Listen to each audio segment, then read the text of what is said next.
Semangat pagi semuanya, sampai ketemu lagi pada mata pelajaran sosiologi pada pembahasan penemuan baru dan bentuk perubahan sosial. Pada materi yang pertama kemarin kita sudah membahas dengan pengertian, ciri-ciri dan faktor perubahan sosial. Sekarang pada pertemuan kali ini kita bahas pokok perubahan sosial, pembahasan perubahan sosial, terutama pada materi penemuan baru dan bentuk-bentuk perubahan. Sebelumnya kita simak peta konsep. Seperti pada pokok bahasan yang pertama, ada beberapa hal yang harus kalian simak tentang materi-materi yang harus dibahas pada pokok bahasan perubahan sosial. Dari pengertian, kemudian ciri perubahan sampai faktor perubahan sosial. Sekarang kita masuk pada penemuan baru dan bentuk perubahan sosial. Untuk kali ini kita harus menyimak lagi peta konsep yang kedua yang lebih terperinci. Pada pertemuan kali ini kita akan membahas tentang bentuk perubahan sosial dan penemuan baru. Pada peta konsep ini dapat kalian perhatikan.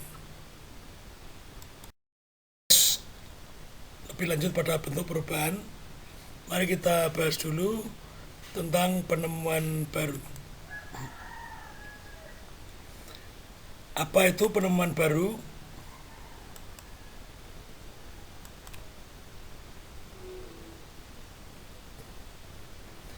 Atau sering kita kenal dengan istilah discovery.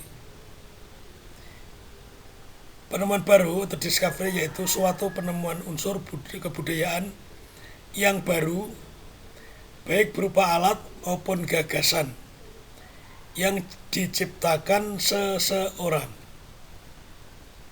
Biasanya yang menemukan ini adalah para ahli. Nah, discovery ini akan menjadi penemuan baru. Discovery ini akan menjadi invention jika memenuhi syarat yang pertama, masyarakat sudah mengakui. Artinya khalayak sudah mengakui. Yang kedua, selain mengakui sudah menerima. Dan yang ketiga, menerapkan penemuan baru tersebut atau discovery tersebut.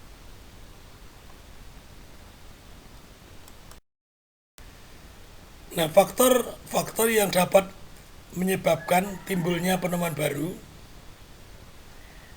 Yang pertama, kesadaran individu atas kekurangan yang ada dalam kebudayaan. Jadi perasaan kurang, ya, dan kesadaran individu ini sangat mempengaruhi. Kemudian orang serba mencari-cari yang akhirnya menemukan sebuah discovery. Kemudian yang kedua, keinginan meningkatkan kualitas kehidupan. Ya, jadi rasa ingin meningkatkan kualitas kehidupan itu akan meningkatkan hasrat untuk menemukan sesuatu yang akhirnya menjadi faktor yang menimbulkan penemuan baru. Di samping keduanya tersebut ada faktor yang ketiga, yaitu adanya keuntungan yang dapat diperoleh. Keuntungan apa kira-kira yang dapat diperoleh? Keuntungan dari penggunaan penemuan baru yang sudah menjadi invention tersebut, baik secara kegunaannya maupun secara ekonomi. Itulah ketiga faktor yang menjadi penyebab timbulnya penemuan baru. Kemudian kita bahas bagaimana pengaruhnya setelah adanya penemuan baru tersebut. Pengaruh penemuan baru itu ada 3. Yang pertama bersifat menyebar. Gambarnya seperti ini. Ya. Ada di bawah gambar 1.1. Pengaruh menyebar maksudnya efek dari penemuan baru ini awalnya ditemukan sesuatu yang baru menyebabkan perubahan pada beberapa efek yang bersifat menyebar. Efeknya itu menyebar ke berbagai penjuru. Dalam gambar ditampakkan ke atas, bawah, kanan, kiri ke masing-masing sudut atau pojok segala penjuru dalam kehidupan masyarakat. Kemudian contohnya penemuan baru yang bersifat menyebar. Penemuan baru seperti radio akan menyebabkan pengaruh ke berbagai arah dan bidang kehidupan, misalnya pola pikir manusia, tingkah laku, dan gaya hidup. Ya, jadi ini sekedar contoh, hanya saya beri 3 contoh dari pengaruh penemuan baru, terutama pengaruh yang bersifat menyebar. Tidak hanya penemuan dalam hal radio, alat elektronik yang lain bisa kalian jelaskan terhadap pengaruh kehidupan manusia. Yang kedua, efek menjalar, yaitu suatu penemuan baru yang membawa efek perubahan yang menjalar dari lembaga satu ke lembaga lainnya. Berarti merambat ya, dari lembaga satu ke lembaga yang lainnya. Contoh dalam gambar 1.2, penemuan baru, kemudian ada penemuan baru lagi, kemudian penemuan baru berikutnya, dan penemuan baru berikutnya lagi. Dalam gambar 1.2 menunjukkan bahwa suatu penemuan baru membawa pengaruh perubahan yang bersifat menjalar pada berbagai bidang. Ada P1, P pertama P1, kemudian P2, kemudian P3. Contoh, penemuan baru pesawat terbang membawa pengaruh pada 1. Metode perang. Kemudian yang kedua, perbedaan antara negara besar dan negara kecil. Ya, pesawat terbang, perbedaan negara besar dan negara kecil, efek yang kedua. Yang ketiga,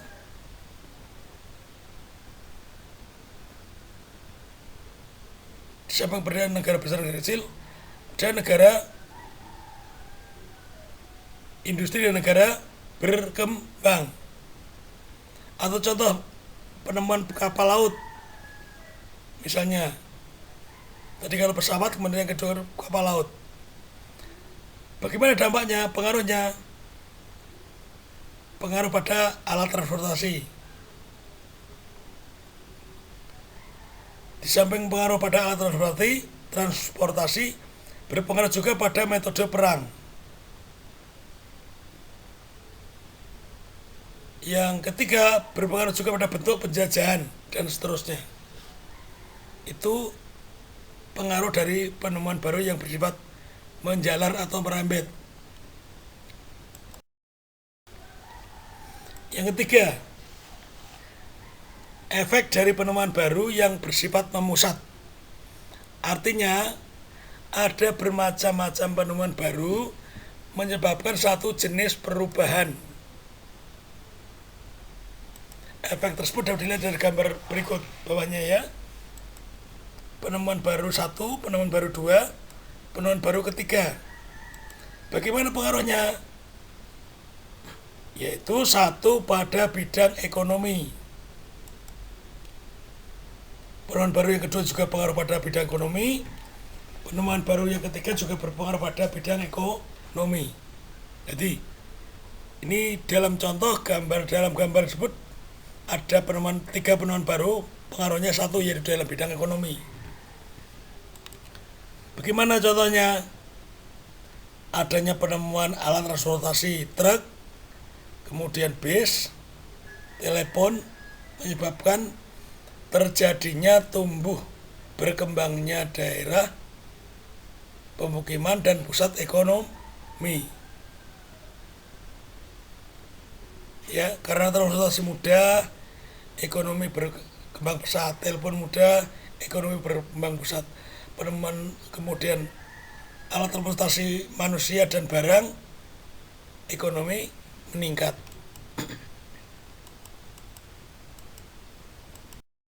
Oke, kita lihat sekarang aspek sosial yang berubah di dalam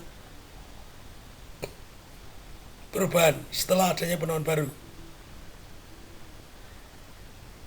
Kemudian ini contoh modernisasi ekonomi politik. Ini aspeknya tadi.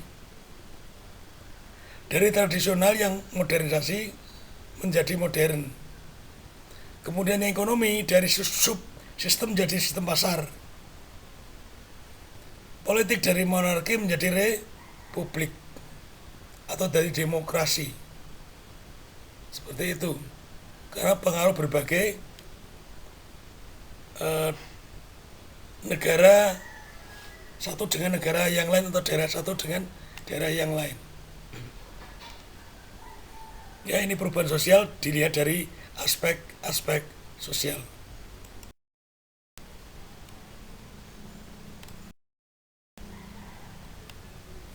Sekarang kita lihat pada bentuk perubahan sosial. Yang pertama perubahan lambat, kemudian ada perubahan cepat, kemudian yang ketiga ada perubahan kecil, kemudian perubahan besar, perubahan struktural, pasangannya perubahan proses, kemudian perubahan yang dikehendaki, pasangannya perubahan yang tidak dikehendaki, dan pasangan yang kelima perubahan progres berpasangan dengan perubahan regres. Oke, ada 5 pasang. Yang perubahan lambat. Perubahan lambat itu apa? Atau sering kita dengan istilah evolusi. Perubahan yang terjadi di dalam masyarakat dalam waktu yang lama dan terjadinya secara lambat, membutuhkan waktu yang panjang. Cirinya ada 4. Perubahan seolah-olah tidak terjadi, jadi tidak tampak ya, pelan tapi pasti. Kemudian yang kedua berlangsung secara lambat, jadi waktunya panjang. Yang ketiga umumnya tidak menimbulkan integrasi. Artinya tidak menimbulkan integrasi dalam masyarakat karena perubahannya tidak terasa, seolah-olah jadi perubahan. Jadi antara kelompok masyarakat satu dengan yang lainnya tidak menyadari terjadi perubahan. Kemudian yang keempat, terjadi tanpa perencanaan dan usaha menyesuaikan diri dalam masyarakat. Ini ciri-ciri perubahan sosial lambat. Contohnya, perubahan sosial budaya pada masyarakat primitif dan tradisional. Kemudian ada teori di dalam perubahan evolusi atau teori yang mendukung perubahan evolusi. Yang pertama teori unilinear yang kedua universal, yang ketiga multilinear. Bagaimana menurut teori ini? Di dalam teori yang pertama, teori unilinear itu mengatakan intinya masyarakat dan budayanya itu berubah sesuai tahapan. Jadi melalui tahapan dari sederhana, kompleks, sempurna. Kemudian teori yang kedua, manusia masyarakat berubah tanpa melalui tahapan. Karena budaya manusia telah mengikuti garis evolusi. Jadi manusia itu berubah atau masyarakat itu berubah tanpa melalui tahapan. Tapi bisa secara melompati tahapan itu, melalui tahapan. Karena dikatakan tidak bertahap, tidak melalui tahapan-tahapan tertentu seperti pada teori yang pertama. Beda lagi dengan teori yang ketiga, namanya teori multilinear.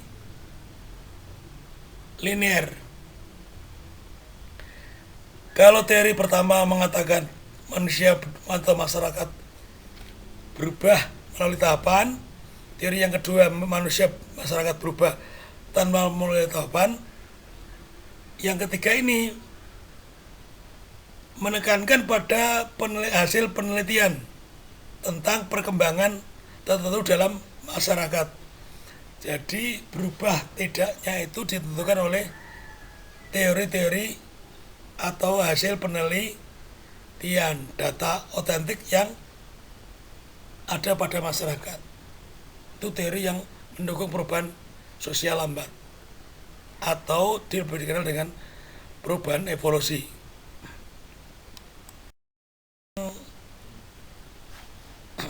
Lengkapnya pada teori-teori evolusi baik unilinear, universal maupun multilinear bisa kalian simak ya.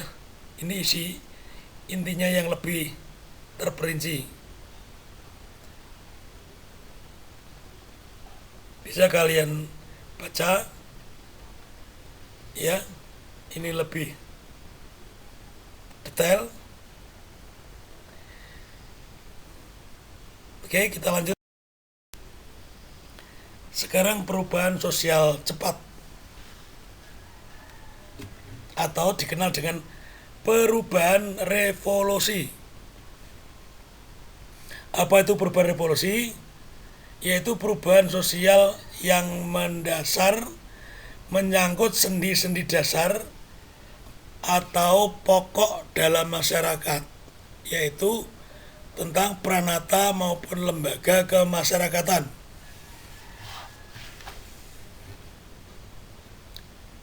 Atau perubahan yang mendasar yang terjadi dalam rentang waktu yang singkat dan berlangsung secara cepat. Kenapa dikatakan mendasar? Karena menyangkut sendi dasar dan sendi pokok dalam masyarakat yang meliputi lembaga dan pranata. Terus faktor pendukungnya apa atau syaratnya? Yang pertama, ada keinginan umum. Untuk apa? Untuk berubah. Kemudian yang kedua, ada seorang yang sangat berpengaruh yang menjadi pimpinan dalam perubahan itu. Kemudian yang ketiga, pemimpin tadi, syarat yang kedua, bisa menampung aspirasi, memimpin dan bisa menampung aspirasi. Nah, yang keempat, pemimpin tersebut mampu mewujudkan tujuan masyarakat yang secara jelas. Nah, setelah itu, pada syarat yang kelima ya, ada momentum untuk bergerak. Jadi ada timing, waktu untuk bergerak. Itu dinamakan perubahan. Contohnya nih, Bung Karno waktu itu mampu memimpin revolusi kemerdekaan.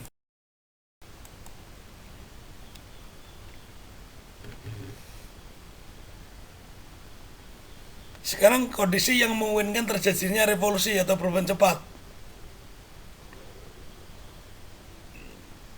Yang pertama, melemahnya kekuasaan negara yang diikuti mobilitas massa dan elit.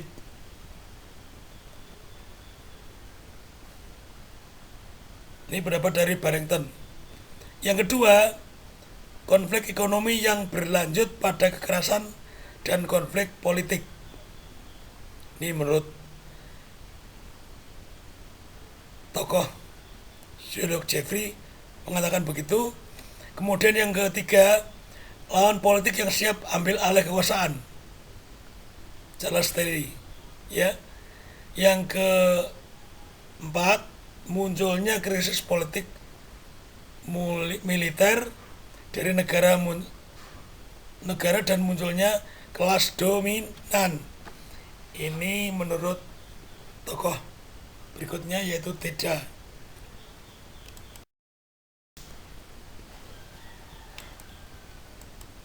Perubahan kecil. Apa itu perubahan kecil?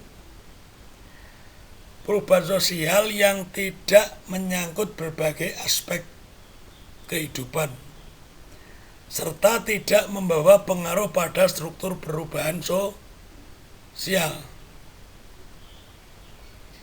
Jadi struktur sosial tidak terpengaruh.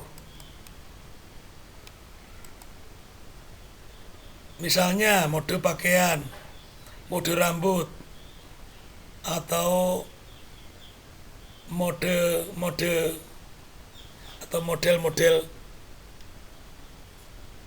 fasilitas tertentu. Kenapa dikatakan perubahan kecil? Karena perubahan itu biasanya hanya diikuti oleh sekelompok masyarakat tertentu. Biasanya mode pakaian, rambut itu hanya yang mengikuti remaja. Berikutnya perubahan besar. Apa yang dikatakan perubahan besar? Perubahan sosial yang membawa perubahan dalam berbagai aspek kehidupan dan membawa perubahan pada struktur. Berbagai aspek kehidupan terpengaruh, struktur sosial terpengaruh. Itu perubahan sosial besar. Contoh proses perubahan masyarakat pertanian menjadi masyarakat industri. Terus kepadatan penduduk dan masyarakat banyak yang beralih profesi. Misal daerah pertanian menjadi daerah industri. Itu masyarakatnya berubah. Tadinya bekerja pada sektor ekonomi pertanian, kemudian beralih menjadi sektor ekonomi industri yang meninggalkan industri pertanian. Bertaninya ditinggal. Mereka lebih baik bekerja di industri atau di perusahaan-perusahaan yang lebih cepat, instan dapat gaji.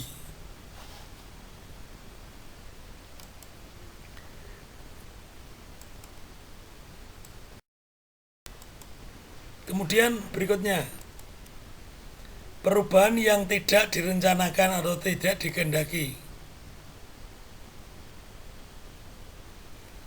Apa yang dimaksud perubahan yang tidak dikehendaki? Yaitu perubahan yang telah diperkirakan atau direncanakan sebelumnya. Siapa yang merencanakan? Agen perubahan. Bagaimana cirinya? Satu, sudah dipersiapkan. Siapa tadi yang menyiapkan? Agen perubahan. Kemudian berada dalam pengawasan dan pengendalian. Jadi diawasi dan dikendalikan. Yang ketiga, mempengaruhi masyarakat, terutama masyarakat yang menggunakan sistem dan cara-cara teratur atau rekayasa sosial dan perencanaan sosial. Yang keempat, diterima secara luas oleh kalangan masyarakat. Dan yang kelima, merupakan reaksi terhadap perubahan sebelumnya. Jadi perasaan tidak puas dan lain-lain dari perubahan yang ada. Contoh, pembangunan, ya, kemudian pemilihan kepala daerah secara langsung dan otonomi daerah, itu pasti menimbulkan pro dan kontra, dan juga menimbulkan didahului dengan awal perencanaan. Perencanaannya sudah ditata sedemikian rupa sehingga baru bisa dilaksanakan dan akan diawasi atau di bawah pengawasan tentang perubahannya. Terus pembangunan tata kota. Oke, selanjutnya tidak direncanakan. Perubahan yang tidak direncanakan, suatu perubahan yang tidak direncanakan itu perubahan yang sebelumnya tidak diperkirakan dulu, tidak ada perencanaan, dan terjadi di luar jangkauan kontrol masyarakat. Bagaimana cirinya? Yang pertama, perubahan yang tidak diinginkan. Jadi perubahan yang terjadi tidak diinginkan. Yang kedua, tidak direncanakan sebelumnya. Yang ketiga, masyarakat tidak menerimanya. Yang keempat, sebagian terjadi karena akibat perubahan yang direncanakan. Jadi perubahan ini sebagai akibat perubahan yang direncanakan. Misalnya, ciri yang keempat ini, dibangun daerah atau jalan mulus, efeknya yang tidak direncanakan dipakai kebut-kebutan. Terus dibangunnya pusat perbelanjaan dan lain-lain, perkotaan, efeknya apa? Kepadatan, pengangguran, kesenjangan, munculnya pedagang liar di jalanan dan lain-lain. Ini tidak direncanakan terlebih dahulu. Kita lanjutkan berikutnya, yaitu perubahan struktur dan perubahan proses. Apa perubahan struktur? Perubahan yang meliputi seluruh komponen yang mendasar sehingga menimbulkan reorganisasi dalam masyarakat. Berarti ada peralihan, pergantian tentang kekuasaan dan yang lainnya. Contoh, penggunaan alat pertanian yang serba modern. Kemudian modernisasi, itu struktur. Kenapa? Alat pertanian yang modern dulunya membajak sawah pakai hewan, kemudian sekarang pakai alat-alat pertanian modern yang menggunakan mesin, sehingga hewan-hewan itu tuh tergantikan dan bisa dikerjakan secara cepat. Itu struktur. Yang kedua atau pasangannya, yaitu perubahan proses. Apa itu perubahan proses?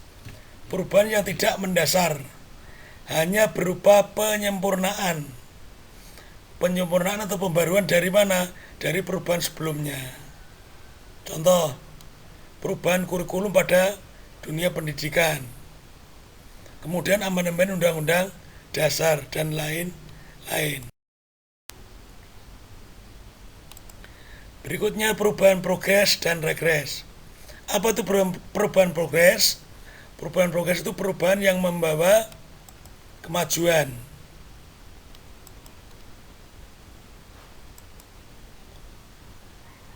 Kemajuan bagi apa? Kemajuan bagi masyarakat dalam kehidupannya. Misalnya perubahan pada alat transportasi, alat komunikasi, itu membawa keuntungan dan kemajuan. Kemudian perubahan regres, perubahan yang membawa kemunduran atau kemerosotan bagi masyarakat pada bidang-bidang tertentu.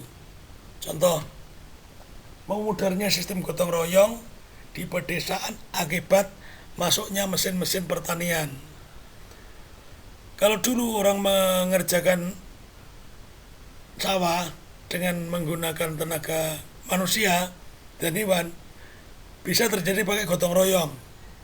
Tapi setelah masuknya mesin alat modern, hanya dikerjakan oleh beberapa orang saja yang memiliki alat-alat pertanian modern.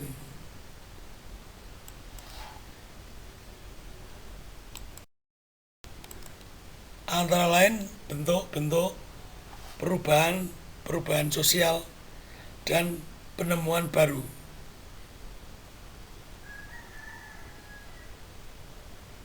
Untuk itu, jangan lupa